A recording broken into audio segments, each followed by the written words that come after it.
I just wanted to talk about a few interesting cards upcoming from Wilds of Eldraine, which will release September 9th, 2023. It's a particularly fun set for me because the last time we had an Eldraine-based set was one of the few sets that was available when I had my own trading card shop. I enjoy taking the idea of fairy tales and incorporating them in the world of Magic. First up is Hilda of the Icy Crown. This costs a white, a blue, and 2 generic. This is a legendary human warlock with 3/4 power and toughness. Whenever you tap an untapped creature an opponent controls, you may pay 1 generic mana to activate one of these 3 abilities. Create a 4/4 creature, put a 1/1 counter on creatures you control, or you can basically preordain, scry 2 and then draw a card.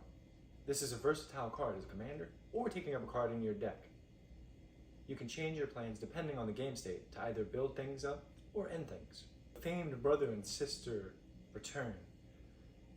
Will, sign of peace, and Rowan, sign of war. Will is a 2/4 legendary human wizard that costs a white, a blue, and 1 generic. He has the keyword vigilance. He'll be able to tap for his ability after combat without a problem. When you tap him, your spells cost X less, where X is the life you gain this turn. Those spells must be blue and or white. This is a sorcery speed activation. On the other hand, being opposites, Rowan is a human wizard that is a 4/2. It costs a red, a black, and 1 generic. She also has menace. Your black and red spells cost X less, where X is the amount of life you lost this turn.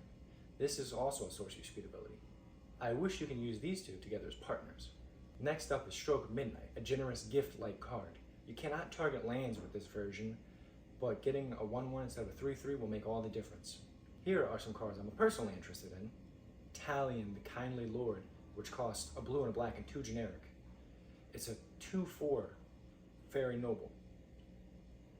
As she enters the battlefield, choose a number between 1 and 10, and whenever an opponent casts a spell that includes a mana cost, a power, or toughness with this value, they take 2 life, and you draw a card.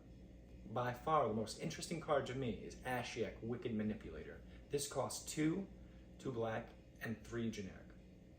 This is a 5 loyalty planeswalker. If you would pay life while your library has at least that many cards, exile that many cards from the top of your library instead. Imagine this with Bolas' Citadel. She also has some loyalty abilities which pair nicely. +1, look at the top 2 cards of your library, exile one of them, and add the other to your hand. -2, create 2 1/1 Nightmare tokens. They have the ability that if card was exiled at the beginning of combat, they get a 1/1 counter.